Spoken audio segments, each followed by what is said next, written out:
Hello everyone, my name is Drinky Forever, and today we are back with the Silent Hill play novel. I hope you guys have been looking forward to this because I have, and I keep forgetting to record more of it. I keep saying I need to do it, and I've been doing other games, so I'm ready. Is Cheryl alright? She shouldn't have been carrying anything that could be used as a weapon.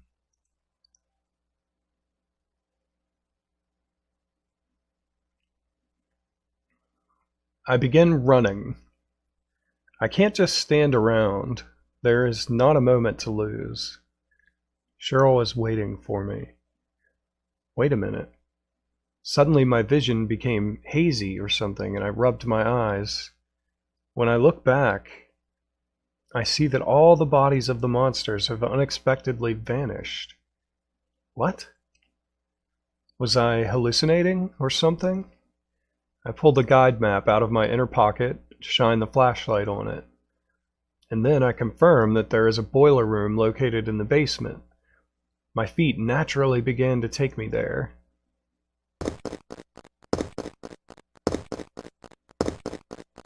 I descend the stairs to the basement, taking one step at a time.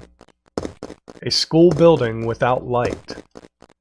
As I move forward, I am beset on all sides by absolute darkness. As I head towards new fear and new enemies, my feet have no intention of stopping their advance. But oddly enough, I don't have a sense of justice. I just want to make sure that Cheryl is safe, to catch her in my arms. That is my only goal.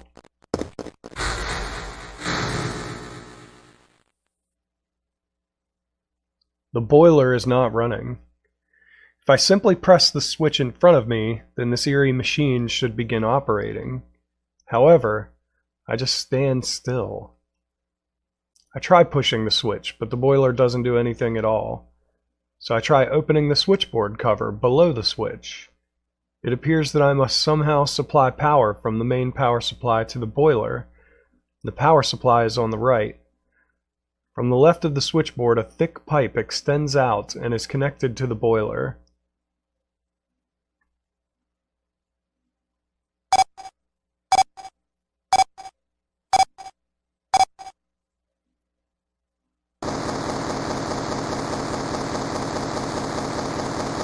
Got it. I have an instinctive feeling that by pushing this switch that something outrageous may happen. Although at the same time, I also notice my daughter Cheryl's scream run through my heart, like a sense of duty that makes me feel that I must push the switch. I slowly push the switch in. The entire school building shudders as if it were a giant ship. The entire elementary school building appears as if it has been swallowed by Cheryl's heart, as she stands alone in the darkness. I understand that I must do something. To the courtyard. The darkness softly whispers to me.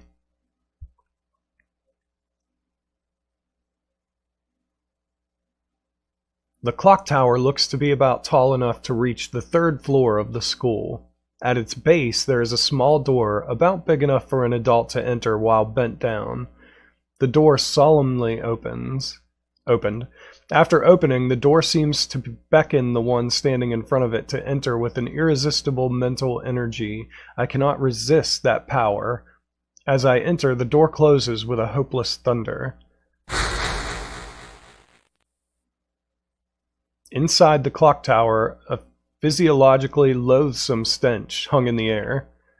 However, the smile of my beloved daughter in my heart lessens my uneasiness and lets me forget my fear, if even for only a moment. Reassured, I place my foot on the ladder leaving underground with my greatest motive, called love. The inside finally became a small passage about large enough for an adult. I run. Trusting that I will see her smile ahead, I run forward, stomping on concrete stained with the smell of death. Once I climb the ladder at the end of the tunnel, there will be no going back. I mutter Cheryl's name one more time.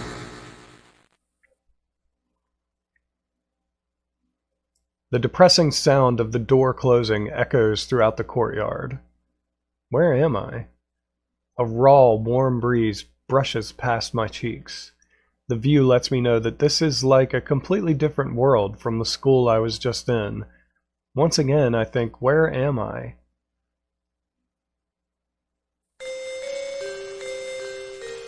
I descend the small stairs leading away from the clock tower and become even more convinced. An extremely religious-looking design has been drawn in the center of the courtyard. Within a large double circle, a triangle has been placed, and within that, a strange pattern that looks like hieroglyphics is drawn. I don't remember this being here before. I mutter. This is definitely the school I was just in. The placement of the trees and the construction of the building. However, an overpowering feeling of nausea rises up throughout my body.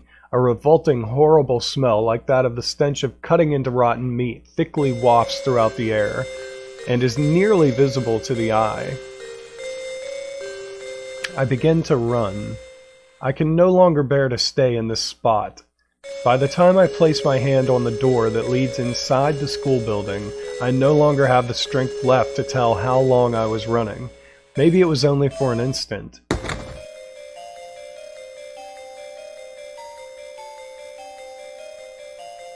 The school building has dramatically changed. Metal-grated floors, blood-covered walls, corpse-like puppets hanging everywhere. It's like a nightmarish scene in which everything is isolated from the real world. In spite of that, I run. I am searching for Cheryl. The unpleasant metallic sounds of my footsteps resonate throughout the inside of the school. And then, I open the door to the teacher's room. Perhaps the door is not installed correctly, as it took me several forceful tries to force it open. Once I enter the room, I am shocked. Desks are strewn about, and a raw, rotten stench rolls the room. I call the police to get help. With slight hope, I pick up the telephone receiver. Just as I had guessed, the depressing busy signal just repeats over and over. As I gently hang up the telephone receiver, I realize that all means for contacting the outside world have already been lost. I must find Cheryl right away and escape from this insane world with her. I begin to leave the room. My heart rapidly contracts. The mechanical bell sound echoes throughout the room. I nervously approach the telephone and once again pick up the receiver. Daddy, help me. It's Cheryl. There is no mistaking it. I firmly press the receiver against my ear. Daddy, where are you? Cheryl? Is this Cheryl? At that moment, Cheryl's voice is replaced with a busy signal. I knew it, I think. Cheryl is here. Being located in the residential area, many children probably come to this school. The interior of the elementary school is larger than I imagined. Including classrooms, there are a lot of rooms, so locating Cheryl will be extremely difficult. If Cheryl wasn't brought here by someone and instead came here of her own free will, then perhaps she might be in that one room. I spin around, run to the stairs at the end of the hall, and then sprint up them.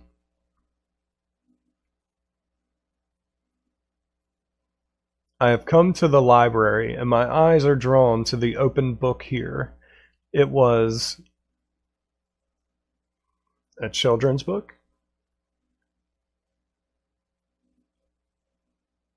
I pick up the book and see an abstract illustration of a youth carrying a bow and arrow on its cover. Someone has been reading this book. I begin to read the book from the beginning of the page it was left open to in a quiet voice. Hearing this, the hunter armed with bow and arrow said, "I will kill the lizard." But upon meeting his opponent, he held back, taunting. "Who's afraid of a reptile?" At this, the furious lizard hissed. "I'll swallow you up in a single bite." Then the huge creature attacked, jaws opened wide.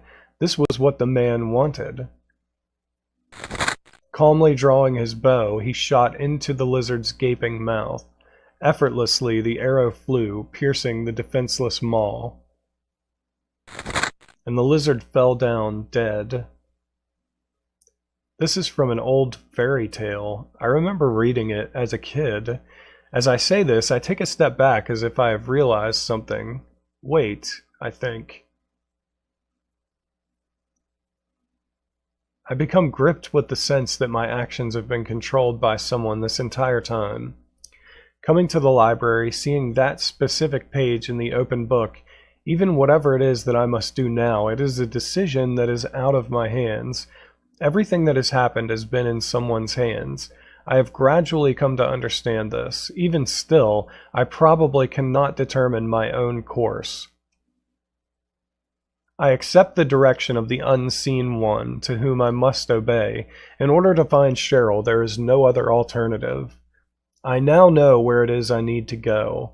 As I journey there, I walk firmly, stepping forward one step at a time.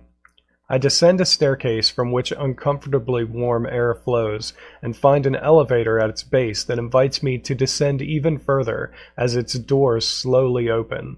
Once I enter, its doors close, and in the next moment, with a rusty clunk sound, the elevator begins to descend at a high rate of speed. Just how far down is it going? All I can do is go with the flow. Gradually, the elevator and I are enveloped in hot, humid air. The elevator stops, and I step off as its doors open. Beyond a short passage, a dazzling light emitted from a small room. A small room which has been waiting for my arrival. In the center, the fires of hell burned, and everything made it look like this room was meant for prayer. And then, it was there. It slowly moved around the enormous sconce from which flames and ash rose. The lizard looks to have suddenly mutated. Its outer shell is a mucous membrane type. It just stares at me, and with surprisingly comfortable speed, it looks for a chance to attack. Here. Running is the best bet. I was overwhelmed by its size. I've got to escape. I don't stand a chance with the feeble weapon in my pocket. I look for an escape route. However, the entrance I came through is now closed by a thick, solid metal fence without any opening which I could slide through. I cannot escape. At that moment, a part of my memory was suddenly awakened. Definitely. In the library. I remember. That book I just picked up not too long ago, its contents run about in my head. While paying very close attention to the movements of my opponent, I recall its passages. Effortlessly, the arrow flew, piercing the defenseless maw, and the lizard fell down dead. All I can do is draw my opponent closer. Each bullet that hits its body only seems to increase its strength. I am running. My entire body is soaked in sweat. The heat from the flames and the large amount of perspiration are working together to rob me of my emotional strength. And then my feet finally get tangled, and I fall to the bone-dry floor with a thud. My supply of bullets is running out. This is my limit. I turn around. Its enormous mouth is there, measuring about 4 meters and open in all directions. It was only for an instant, but I thought of that passage again. The arrow flew, piercing the defenseless maw. Okay. Fire into its mouth.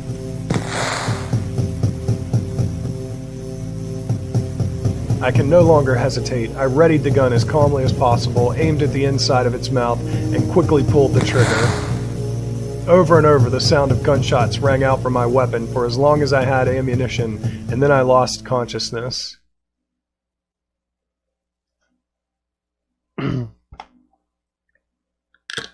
When I came to, I found myself in the middle of a dark room. Where is this? I wondered to myself.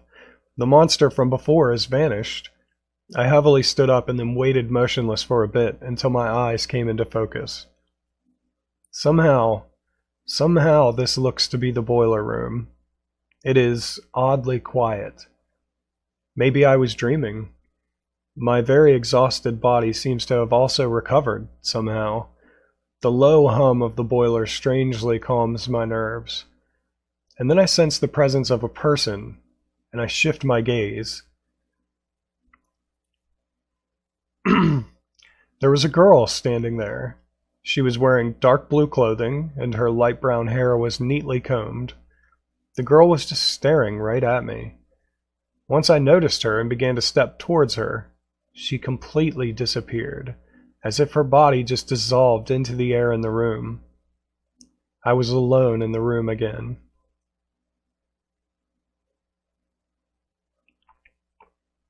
What was that?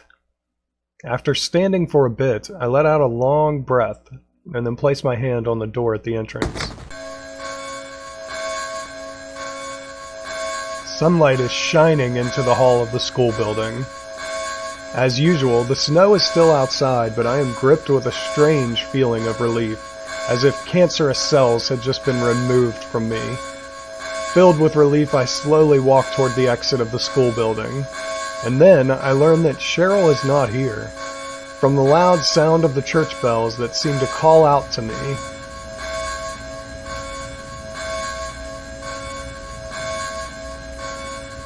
I begin to run toward the church on a road half covered in mud. Snow falls above my head, some of which freezes my hair as chilly air flows by. When I reach the church, I push open the heavy door without hesitation.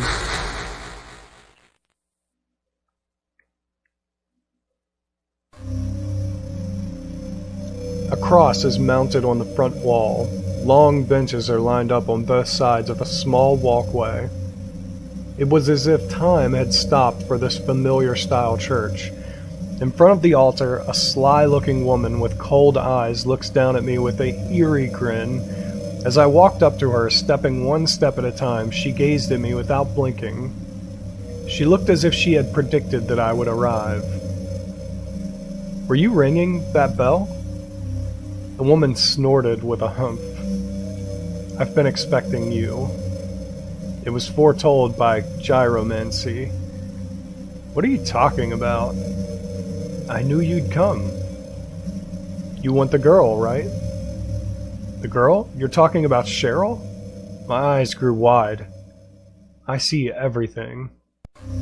"You know something? Tell me." "Stay back." The woman held the palm of her hand out at me and then lowered her chin in a way that suggested, "Please calm down. Nothing is to be gained by floundering about at random.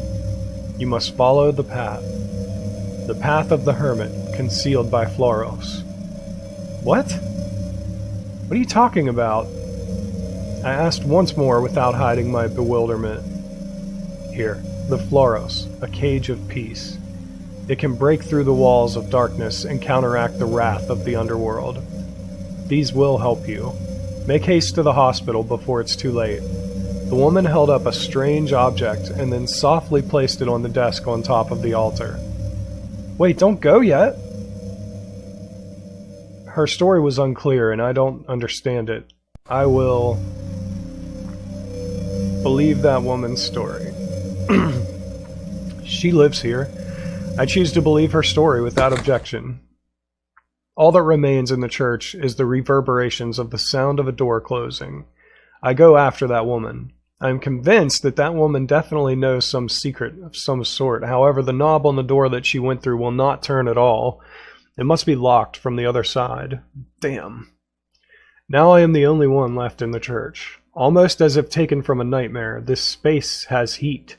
This warmth that feels like it is protecting me from something. That is the best way to describe the heat. I move away from the door and begin walking to the altar that woman was at. The object that the woman was just holding has been placed there.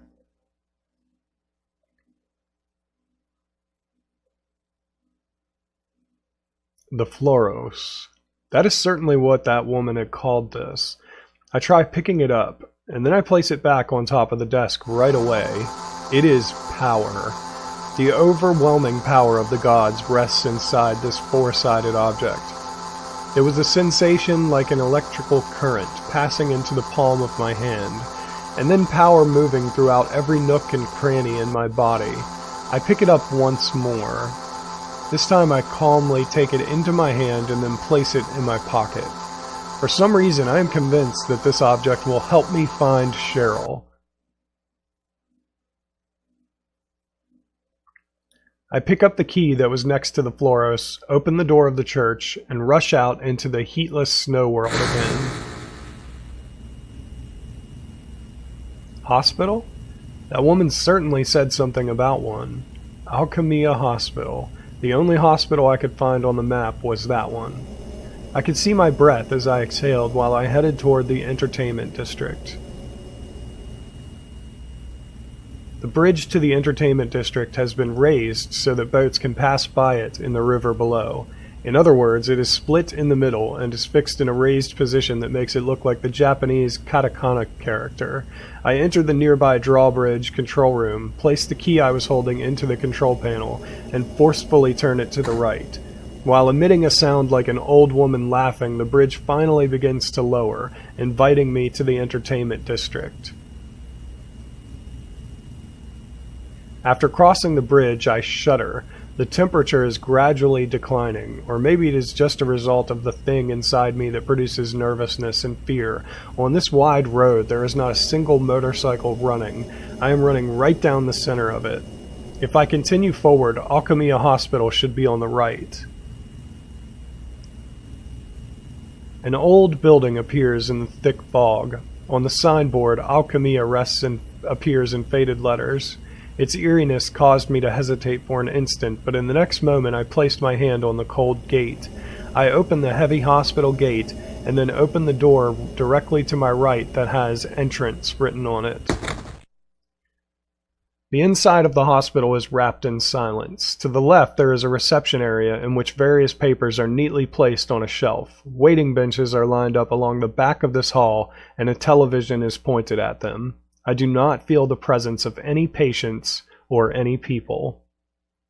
Alright guys, that's going to do it for this episode of Silent Hill Play Novel. I hope you guys are enjoying it. I definitely am.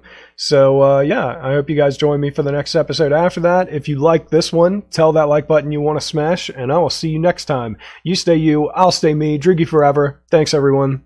Later.